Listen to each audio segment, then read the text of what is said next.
Il y a quelques mois, je revenais sur l'épopée de Ligier, l'une des écuries françaises les plus mythiques du sport automobile. Et dans cette vidéo, j'évoquais l'équipe qui a succédé à Ligier, Prost Grand Prix. Si j'en avais déjà fait un épisode, j'estime, comme beaucoup d'autres vidéos qui commencent à dater, que je peux faire beaucoup mieux, plus complet, mieux travaillé, plus qualitatif. Du coup, voici l'histoire rageante de Prost Grand Prix.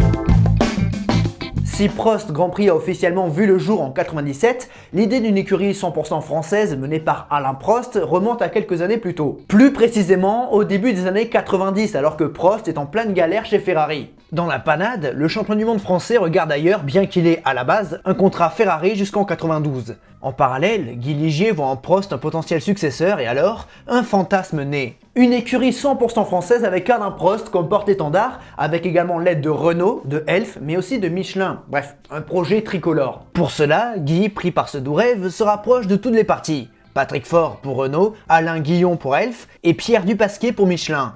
Tous sont chauds. En plus, si Ligier roule avec des moteurs Lamborghini en 91, le Vichysois avait obtenu en 90 un contrat avec Renault pour la saison 92, donc c'est déjà ça dans les bacs. De plus, Guy Ligier, ayant une liste de contacts longue comme le bras, notamment au gouvernement, rameute le plus de personnes possible. Côté Prost, on se dit pourquoi pas, mais on reste méfiant. Nous sommes alors à l'été 1991. Les semaines passent et les rumeurs vont bon train et certaines choses se précisent. Il est de plus en plus probable qu'Alain Prost ne reste pas chez Ferrari et donc, naturellement, il se tourne vers Ligier où il pourrait débarquer et prendre les clés de la boîte. Même si ça lui fait grincer des dents parce que Ligier c'est lui, Guy tente de convaincre Prost qui reporte successivement sa décision. En effet, Alain souhaite avoir pas mal de garanties, le jeu de séduction est en place et Ligier remue ciel et terre pour y parvenir. Vient alors le Grand Prix du Japon où, suite à une légendaire interview complètement sortie de son contexte, le camion, Ferrari décide de limoger Prost. C'est la fin de la collaboration Prost-Ferrari et dans la foulée, Patrick Faure de Renault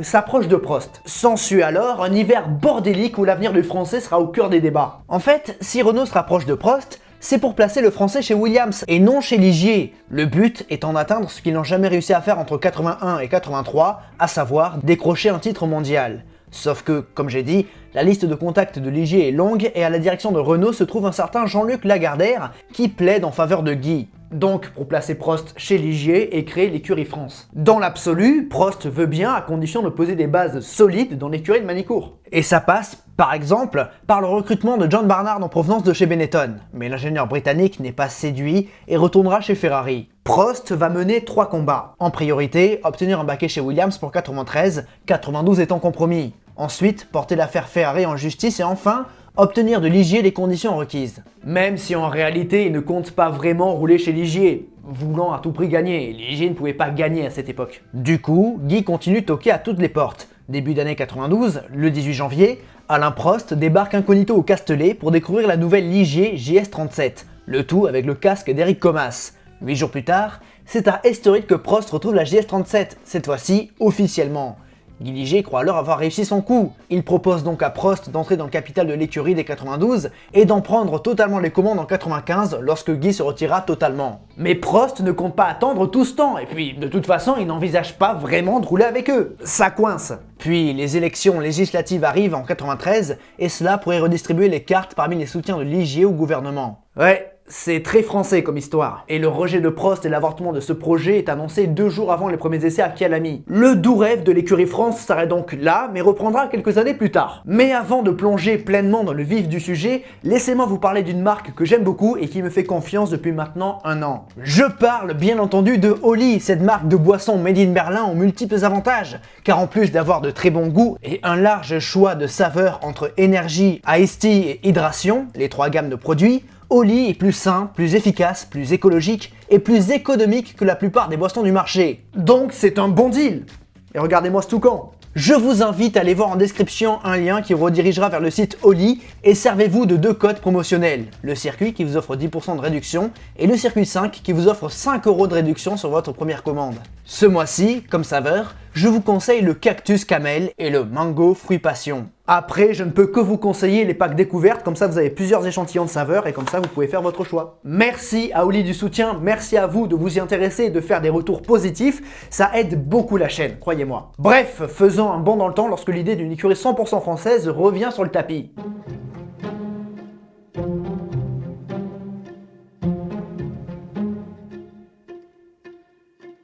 En voyant les performances de la Williams-Renault en 92, Prost est rassuré sur son choix de carrière. Et sportivement, c'est le bon, car il permet à Alain de prendre son 4e et dernier titre de champion du monde en 93, avant de quitter définitivement la grille de départ. Côté Ligier, les Bleus sont rachetés par Cyril de Rouvre, mais ce dernier est en proie à des ennuis juridiques. Un nouveau feuilleton Ligier voit le jour et cela aboutit au rachat de Briator en 94. Le but de tout cela étant de mettre la main sur les moteurs Renault. Moteurs qui permettront à Benetton de lutter contre Williams en 95 et de prendre avec Michael Schumacher un deuxième titre pilote consécutif ainsi que leur seul et unique titre constructeur.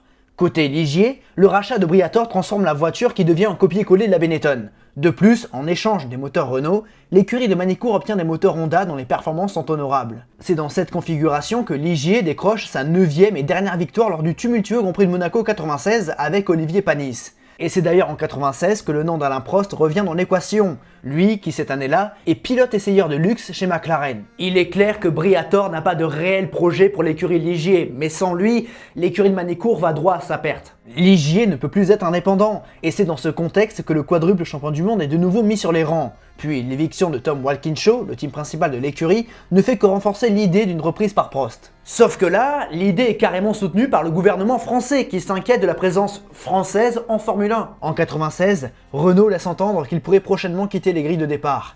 De plus, il se confirme que Briator souhaite se débarrasser de Ligier. Alors, le gouvernement se met en action et rameute du soutien, comme Canal+, entre autres. C'est ainsi que le gouvernement Chirac approche Alain Prost.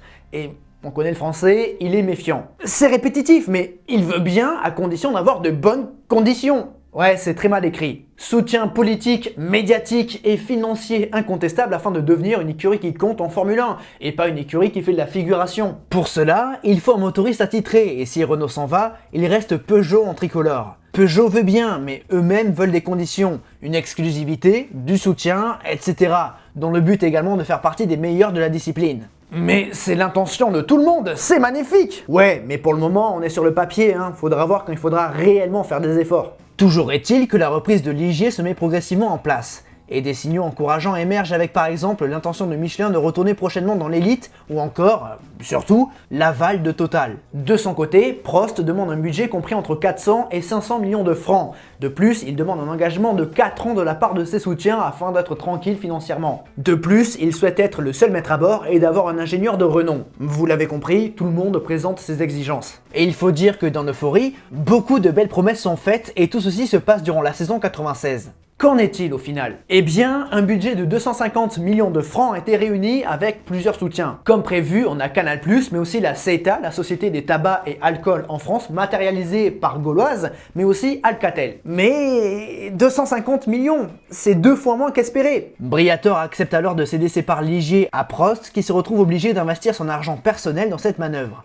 Premier signal. Bon, maintenant, si à côté tout se passe bien, pourquoi pas? Côté moteur, Peugeot accepte finalement d'équiper l'écurie française à compter de la saison 98. Un peu à contre-cœur car la direction de PSA envisageait de se retirer de la Formule 1. Mais finalement, Prost obtient un accord très alléchant. Peugeot fournira les moteurs pendant 5 ans. Gratuitement. Bon, pour le moment, la saison 97 se fera avec les moteurs Mugen Honda, en fait dans la configuration de 96. Mais l'avenir est assuré. Maintenant vient la question du nom de l'écurie. Alain ne souhaite pas la rebaptiser et compte garder le nom Ligier, ou à la limite, Écurie France. Mais pour des questions d'image, Prost cède finalement la pression de ses partenaires et l'écurie s'appellera finalement Prost Grand Prix. Sauf que pour bénéficier des avantages financiers redistribués en fin de saison par la FOCA, quand une écurie change de nom, toutes les autres équipes doivent donner leur accord. Et à ce jeu, c'est Eddie Jordan qui refuse, craignant de perdre les moteurs Peugeot.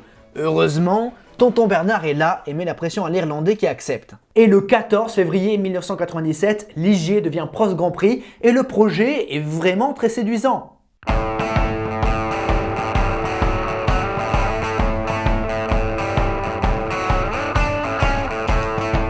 L'aventure commence officiellement en 1997, même si tous les ingrédients ne seront réunis qu'en 98. Cette première saison fait donc office de transition. Pas de doute, c'est bien la descendance de Ligier. Côté pilote, Olivier Panis fait office naturellement de numéro 1. Après sa victoire à Monaco, le Grenoblois est ambitieux et croit dur comme fer à ce projet. À ses côtés, un outsider de la F3000 japonaise, Shinji Nakano, placé par Honda. La première Prost n'est d'autre qu'une Ligier et se nomme d'ailleurs JS45. Conçue par Loïc Bigois, c'est une amélioration de la version de 96. De plus, Prost Grand Prix aura comme team principal un certain Cesare Fiorio. Étonnant quand on connaît le passif entre l'italien et le français chez Ferrari. Bon, avec une base connue et des règlements stables, les objectifs sont de marquer des points et de scorer quelques podiums avec pourquoi pas essayer d'attraper une victoire. C'est quand même fou, en 97, deux légendes de la Formule 1 lancent leur équipe. Prost, bon, vous l'avez compris, mais également Stewart. Faudra en parler un jour de Stewart. Bref, les débuts de Prost Grand Prix donnent raison d'y croire. Malgré des coupures moteurs en qualification, Olivier Panis sécurise une honorable 9ème position. Le lendemain, dans un Grand Prix mouvementé dès le départ, le vainqueur du Grand Prix de Monaco 96 termine 5ème. Nakano est 7ème à la porte des points. Malgré 2 bons points, Panis est déçu. Des coupures en qualification et un contact avec Irvine en course l'ont ralenti. L'appétit du français est communicatif. Autre bonne nouvelle, Prost attire un nouveau sponsor, Bic, 22 millions de francs dans la poche. Le Grand Prix suivant est au Brésil à Interlagos et Panis confirme la bonne forme. La JS45 mue par le moteur Mugen Honda a du potentiel et le Grenoblois se qualifie 5ème. Le lendemain, le Français réalise une course très convaincante avec une stratégie audacieuse qui l'achève à la 3ème position. Il offre à Prost son premier podium en tant que patron d'équipe. Des résultats qui contrastent avec les tristes performances de Nakano. Prost cherche à le remplacer par le prometteur Emmanuel Collard, mais les soutiens japonais sont importants et ils ne veulent pas faire d'efforts. L'annonce du partenariat avec Peugeot les ont vexés. En Argentine, Panis prend la 3ème position en qualification, mais malheureusement abandonne le dimanche sur un souci d'électronique.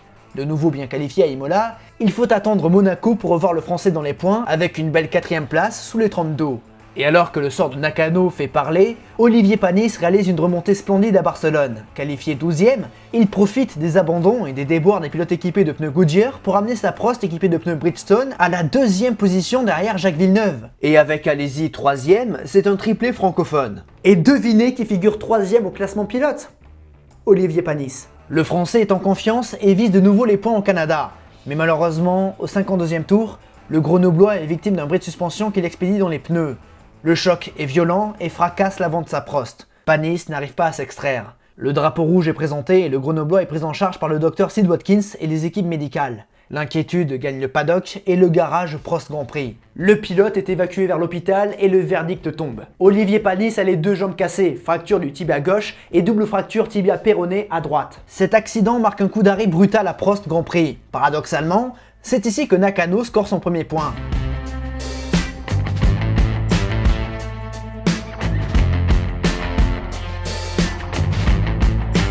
Qui pour remplacer Panis à compter du Grand Prix de France? Évidemment, on pense à Emmanuel Collard, mais Flavio Briatore intervient et souffle l'idée de Jarno Trulli, son protégé, auteur de débuts solides chez Minardi. Pour cela, Prost organise une séance d'essai à Manicourt pour confronter les deux pilotes. Mais le choix de Prost ne sera pas dicté par la piste. En réalité, les deux pilotes se tiennent, mais dans l'attitude, les ingénieurs de Prost préfèrent largement Trulli. Collard étant jugé bien trop orgueilleux. S'ajoute à ça la diminution des soutiens de Elf, et Collard voit ses chances réduites à néant. La filière ne se contentant que de soutenir Panis. Briatore facilite les démarches chez Minardi, dont il est propriétaire, et Trulli est officialisé chez Alain. Dès la France, Jarno prend la 6ème place en qualification, mais doit malheureusement se contenter d'une maigre 10ème place en course. Mais en réalité, c'est à cette période que des choix cruciaux concernant l'avenir de Prost se décident. Alors qu'elle devait rester à Manicourt, l'écurie va déménager dans les Yvelines afin de se rapprocher de Peugeot. De plus, le directeur Bruno Michel, suite à des tensions avec Alain Prost, quitte l'écurie. Du coup, Alain est désormais le seul maître à bord. Affaire à suivre. Sportivement, la suite de saison confirme que les top teams s'échappent. Prost ne peut suivre le rythme, mais Trulli profite d'un Grand Prix d'Allemagne complètement fou pour prendre ses premiers points avec la 4ème place. Mais la voiture bleue n'est plus aussi menaçante qu'en début de saison, à l'exception du Grand Prix d'Autriche. Ce dernier fait son retour au calendrier avec un tracé de l'Österreichring modernisé. Appelez-le désormais A1-Ring. Cette course sera la dernière de l'intérim de Trulli, car Panis, remis de sa blessure, reviendra au Nürburgring. En attendant, Trulli fait feu de tout bois et prend le 3ème temps des qualifications. Le tout avec de la déception car il l'a fait avec le mulet. L'Italien estime qu'il aurait pu jouer la pole avec sa voiture principale. Mais ce regret n'a rien à voir avec le dimanche. Trulli réalise un départ sensationnel et prend les commandes du Grand Prix.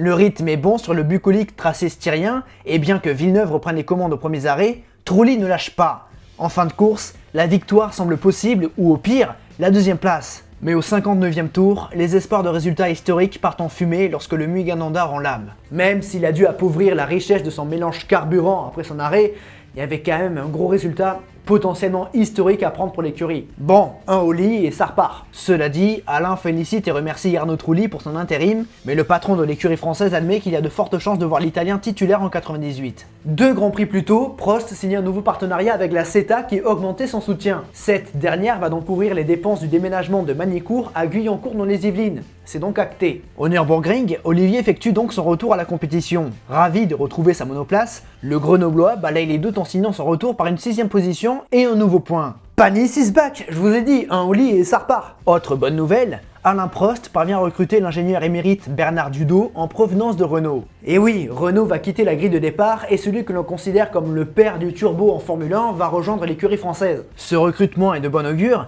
et Dudot obtient la direction du département technique. À Jerez s'achève la saison 97. Panis termine 7ème à la porte des points et conclut à la 9ème position, une année qu'il a en partie passé sur la touche. Évidemment, l'accident du Canada est regrettable et on se doute que sans celui-ci, Panis aurait pu figurer bien plus haut dans le classement. L'intérim de Trulli a été convaincant et l'Italien est officialisé comme titulaire pour 98. Peugeot remplaçant Mugen Honda, Nakano n'a aucune raison de rester. Bien que cette saison 97 se soit passée sur les bases de Ligier, il faut dire que sur le papier, il y a de quoi être optimiste. Le soutien de Canal+ est considérable, la CETA a augmenté le sien, puis Prost peut également compter sur les soutiens de Bic et de Alcatel. Sans oublier l'aval du gouvernement français et la fourniture moteur Peugeot qui doit durer 5 ans. Gratuitement. Peugeot qui a conduit Jordan à 3 podiums en 97. Tout est fait pour fonctionner.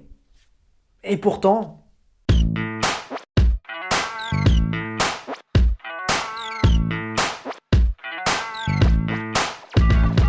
1998 sera la véritable première saison de Prost Grand Prix et elle coïncide avec la révolution de la Formule 1. Des voitures moins larges et moins efficaces aérodynamiquement avec également l'introduction des pneus rainurés. Côté Prost, Peugeot s'installe dans la voiture et Magny-Cours est délaissé pour Guyancourt. Puis Bernard Dudot est là et les effectifs sont presque doublés. Sauf que de mauvaises nouvelles arrivent. Les décideurs changent et c'est le cas de Peugeot. L'accord de fourniture gratuite des moteurs a été conclu par Jacques Calvé, alors président du groupe PSA. Mais ce dernier n'est plus à la direction du groupe et a été remplacé par Jean-Martin Folz qui se montre que peu intéressé par la F1. Ainsi, on passe de 5 ans gratuits à 3 ans payants. Et ça fout Prost dans la merde. Mais il est trop tard pour faire marche arrière et par peur de ne pas trouver un autre fournisseur moteur à quelques jours du lancement de la saison, Prost accepte, à contre-cœur parce que c'est évident que c'est un partenariat désavantageux. S'ajoute à ça des guerres en interne dans l'organigramme du Lion. Alors, il faut espérer que l'AP01 de Loïc Bigois et que le moteur A16 de Peugeot donne satisfaction, mais la réalité est brutale.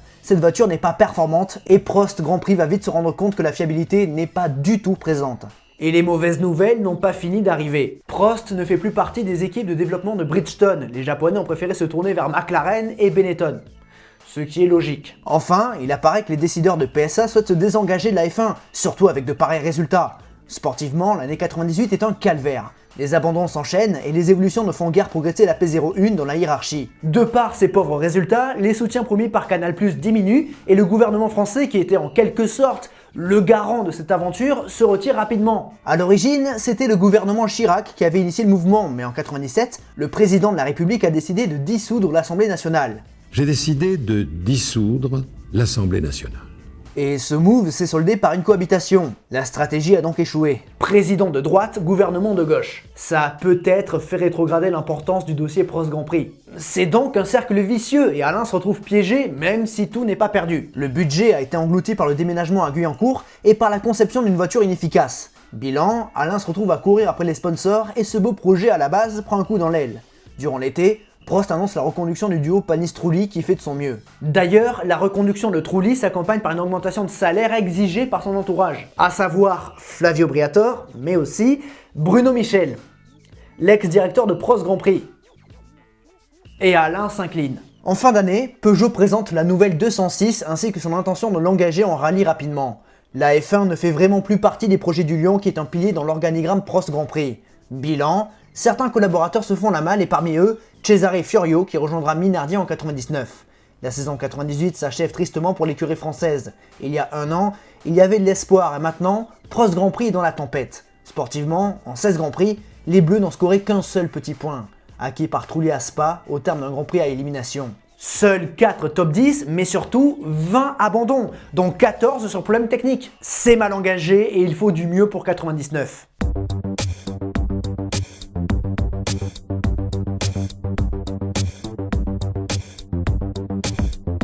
L'avenir s'annonce incertain pour Prost Grand Prix qui dépend beaucoup de Peugeot. Il faut alors s'assurer que les choses qui ne dépendent que de l'écurie fonctionnent bien, et par là on entend une AP02 bien meilleure. Loïc Bigois est toujours là et il a pu bénéficier du soutien de B3 Technologies, un partenariat signé durant l'été 98 qui est en réalité la société de John Barnard. Ils se sont enfin retrouvés. Bon, si ces dernières semblent meilleures que sa devancière, il reste encore du boulot et le Grand Prix d'Australie 99 est à oublier. Double abandon. Décevant car Trulli est en position de jouer de gros points, voire même carrément de prendre un podium. En revanche, au Brésil, Olivier Panis renoue avec les points en terminant 6ème, un point qui donne un petit peu d'espoir. Ouais, ce n'est pas un podium, mais c'est déjà ça. Ça rassure un peu. Alors oui, il y a du mieux, mais Prost Grand Prix est encore loin du compte. Et la fiabilité de Peugeot n'aide pas. Beaucoup trop de problèmes. En fait, Peugeot est un frein pour cette équipe. On ne sait pas s'ils vont poursuivre, en soi, la F1 ne fait plus partie de leurs objectifs prioritaires. Même s'ils peuvent s'en débarrasser, ce serait mieux. C'est facile à dire vu d'aujourd'hui, mais clairement, Peugeot, ça a foutu la merde. Et c'est frustrant car l'écurie est vraiment à la croisée des chemins, mais Peugeot ne donne aucune certitude, positive ou négative d'ailleurs. De plus, Bernard Dudot prend du recul et c'est Alan Jenkins qui débarque et qui sera chargé de concevoir la P03. De plus, à force de poireauter en fond de grille, Trulli et Panis regardent ailleurs. L'Italien va rejoindre Eddie Jordan et le Grenoblois est quelque peu perdu. Il ne sait plus où il en est et ce qu'il vaut, il annonce donc à Alain Prost qu'il ne sera pas avec lui en 2000. Pour succéder à Panis, Jean Lézy fait office de favori. En froid avec Sauber, l'Avignonnais se montre séduit à l'idée de piloter pour le professeur, son ancien équipier chez Ferrari. À ses côtés, Stéphane Sarrazin, auteur d'une pige impressionnante au Brésil avec Minardi, et troisième pilote de l'écurie semble être le favori. Ouais, mais Ron Dennis intervient. Les relations entre Prost et Dennis sont bonnes, et le dirigeant de McLaren souhaite placer sa pépite de la F3000 Nick Heidfeld chez le français. Par contre, du côté de chez Peugeot, on n'en sait pas plus. En fin de saison 99, le Grand Prix d'Europe au Nürburgring donne le sourire aux Bleus. Cette course est folle, l'une des plus dingues de l'histoire de la Formule 1, avec énormément de retournements de situation et des conditions météo changeantes. À ce jeu, Jarno Trulli place sa Prost AP02 à la deuxième position du Grand Prix entre les deux stewards. Le troisième et dernier podium de Prost. Ces 6 points permettent à Prost de s'assurer la 7ème place au classement constructeur. Le Grand Prix du Japon, dernière course de la saison, marque la fin d'une ère. En particulier pour Olivier Panis, lui qui était présent dans l'écurie depuis ses débuts en 94 et qui a conquis, entre les périodes Ligier et Prost, 5 podiums et une victoire prestigieuse à Monaco. Et cet ultime Grand Prix commun est à l'image de la collaboration Panis-Prost, auteur d'un super départ où le Grenoblois navigue même 3ème en début de course, puis un problème moteur qui balaye ses espoirs de partir par la grande porte. Dommage. 1998 et 1999 ont été 2 saisons très compliquées, en piste comme en dehors. Mais dans l'absolu, ce passage ne pourrait être qu'un mauvais souvenir. Peugeot a promis une grosse amélioration du moteur. Alési et Heidfeld semblent être une bonne paire, et l'écurie française, bien que pas la meilleure financièrement, pourrait s'en sortir. Ouais, parce qu'elle peut compter comme sponsor Gauloise, Total, Bic, PlayStation ou encore Yahoo. Prost peut sortir la tête de l'eau, à condition de faire une saison 2000 exemplaire. Malheureusement, cette 4ème année va être la pire de l'équipe.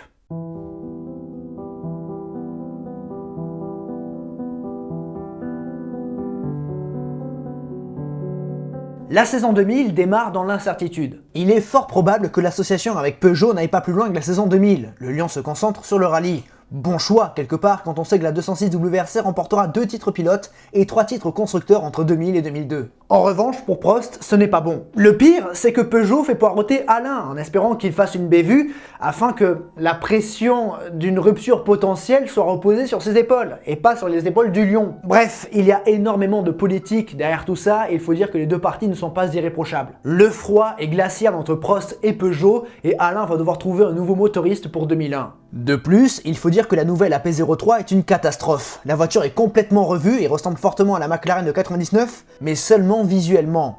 Les performances ne sont pas miraculeuses et jamais en essai cette voiture ne franchira la distance d'un Grand Prix. Beaucoup de problèmes de fiabilité et ça se confirme dès le début de saison. Mis à part la 9ème position d'Heidfeld en Australie, ce ne sont que des abandons lors des 3 premiers Grands Prix. Et l'ambiance est délétère.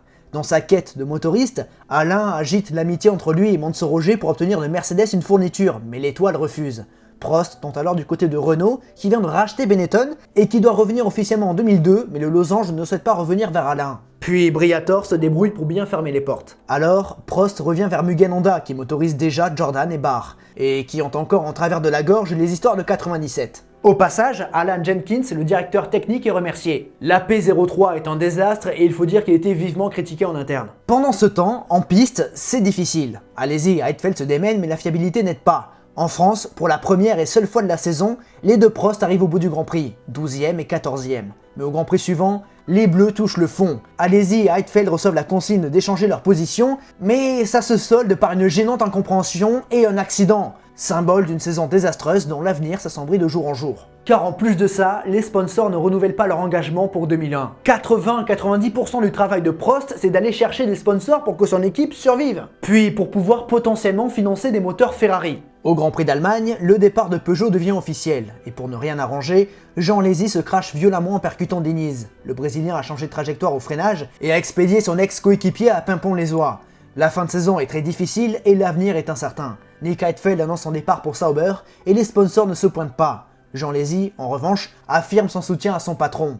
Cette catastrophique saison 2000 s'achève avec un score vierge. Un désastre. Personnellement, je trouve que la P03 est la plus belle des Prost, mais elle est le symbole de l'échec de cette équipe.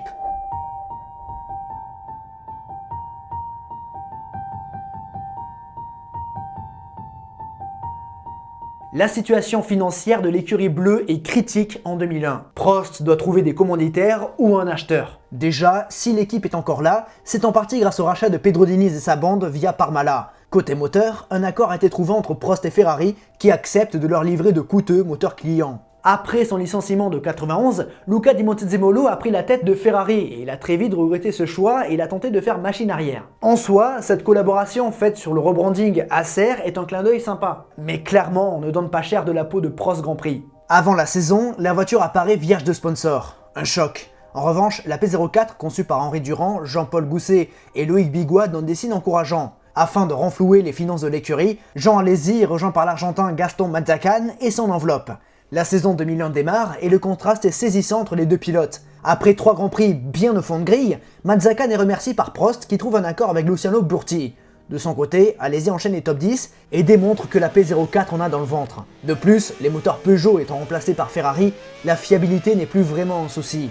9e en Australie, en Malaisie et à Imola, 8e au Brésil, 10e en Espagne et en Autriche, il ne manque pas grand chose pour entrer dans les points. Et la délivrance arrive à Monaco. Qualifié 11e, Jean réalise une course parfaite entre les rails pour se placer 5e. Mais à la fin de l'épreuve, le garage français suspecte une crevaison et rappelle Alesi au stand. Coulthard le passe, mais Jean termine 6e et prend son premier point avec Prost. Résultat qu'il confirme au Canada par une 5e position. 4 grands prix plus tard, Jean entre une 3e et dernière fois dans les points avec Prost en Allemagne.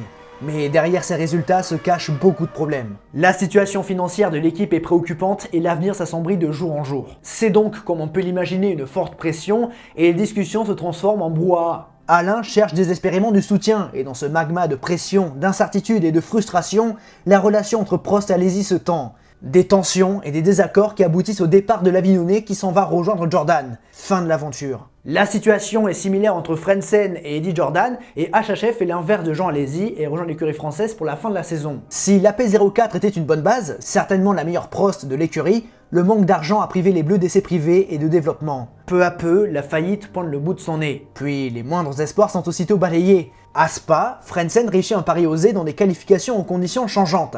L'Allemand se hisse au 4e rang. Le lendemain, au moment du départ, Heinz Harald cale tristement et est relégué en fond de grille. Pour ne rien arranger, Luciano Burti se fait une nouvelle frayeur. Après son terrible envol au départ du Grand Prix d'Allemagne, le Brésilien est victime d'un terrible accident dans les premiers tours du Grand Prix de Belgique. Un accident effroyable qui fait craindre le pire. Burti est blessé, mais bien vivant. En revanche, c'est une nouvelle voiture détruite et de nouveaux frais importants pour Prost. Luciano est remplacé par le Tchèque Thomas Inge pour les 3 derniers Grands Prix de la saison, le 5e pilote de Prost Grand Prix en 2001.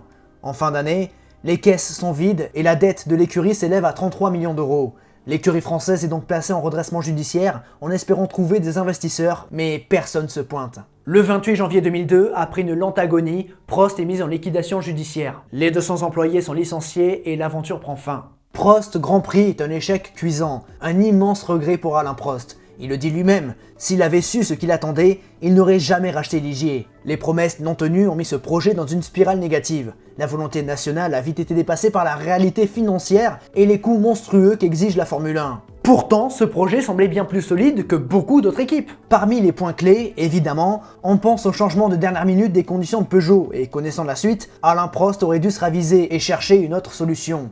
Facile à dire. Être un bon pilote ne veut pas dire être un bon directeur d'équipe, et Alain, bien que méfiant, s'est un petit peu laissé emporter. Peut-être un petit peu trop attentiste et ne maîtrisant pas forcément les débordements de son équipe. Aussi, en plus de l'affaire Peugeot, on peut dire que le déménagement de Magny-Cours à Guyancourt n'était peut-être pas des plus judicieux, car fort onéreux. Mais malgré ce constat, il y avait encore de l'espoir. Effectivement, la saison 2000 pouvait renverser la situation. Si la P03 avait été aussi performante et fiable que la P04, le chemin aurait certainement été différent, et peut-être que l'aventure aurait duré plus longtemps. Maintenant, la vraie question que tout le monde se pose, peut-on dire que Prost Grand Prix est une pire équipe? Ce titre a fait grincer quelques dents dans la première version de cette vidéo. D'ailleurs, je m'étais fait incendier par certains qui n'avaient même pas vu la vidéo. Et à vous, je vous réponds dès à présent. Personnellement, je pense que oui, on est une vingtaine de pires équipes, on a vu des histoires farfelues et des échecs retentissants, et au vu de la jurisprudence qu'on s'est fabriquée, je pense qu'on peut classer Prost Grand Prix dans cette catégorie. Après, c'est sûr, Roberto Moreno n'a jamais piloté de Prost. C'était l'histoire frustrante, rageante, mais terriblement française de Prost Grand Prix. J'espère que ce reboot vous a plu. J'ai adoré travailler dessus, c'était génial de me replonger dedans et plus en détail, d'avoir trouvé d'autres sources, plein de documentation dessus, c'était excellent. À croire que j'ai l'impression qu'il y en avait plus qu'avant. Bon, après, à l'époque, j'étais moins bon qu'aujourd'hui, je pense. Oui, non, j'espère. Donc voilà, j'ai pu trouver plus de détails, donc j'espère que ça vous a plu. Si c'est le cas, vous savez quoi faire sur la plateforme, mais surtout, n'oubliez jamais, le plus important, c'est de continuer d'aimer le sport auto, continuer d'aimer Prost Grand Prix. À la prochaine. Admettons, la P04, la P03 n'a jamais existé. Ou alors elle a les performances de la P04, donc la voiture de 2000, a les performances de celle de 2001. Elle peut marquer des points, elle va titiller là, elle gagne un peu de l'argent grâce à la redistribution due à son classement, redistribution à la fin de saison par la FOCA, de l'argent gagné par la FOCA en fonction du classement. Donc elle gagne du fric, elle n'est pas dernière, elle n'est pas 11e, admettons, elle est 7e, 6e, 7e. Il y a du fric qui rentre. Est-ce que ça aurait suffi? Parce que les problèmes moteurs... Oui, ça aurait certainement pu mieux financer des moteurs Ferrari. Bon, on est dans une uchronie totale. C'est difficile de faire une bonne uchronie. C'est impossible même. Mais voilà, donc admettons, il y a plus d'argent, on peut plus facilement payer les moteurs Ferrari. Puis les sponsors ne se font pas forcément la malle, donc il y a encore plus d'argent. Cercle vicieux, cercle vertueux, c'est vraiment le... C'est cruel, hein, c'est cruel. Ils auraient certainement été là en 2002. 98, 99, bon, 98 c'était vraiment pas bon. 99, il y avait un petit peu, puis le podium à l'arraché Trulli, ça a aidé forcément. C'était pas terrible comme 2 saisons, mais si 2000 avait été meilleur. C'était magnifique d'ailleurs ces voitures, je les trouve magnifiques. Celle de 2000 pour moi c'est la plus belle, était simplement magnifique. Voilà. Dites-moi, faites une uchronie, qu'est-ce que vous pensez qu'il se serait passé si Prost avait eu un meilleur sort. Après, bon, il s'est passé ce qui s'est passé, hein, c'est comme ça. Mais Peugeot, c'est vrai que Peugeot, ça a bien foutu Alain dans la merde.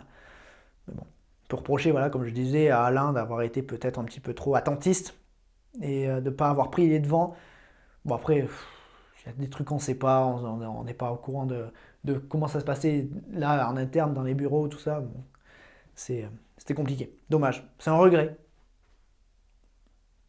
Mais ça fait de bonnes vidéos. Bref. Des bisous.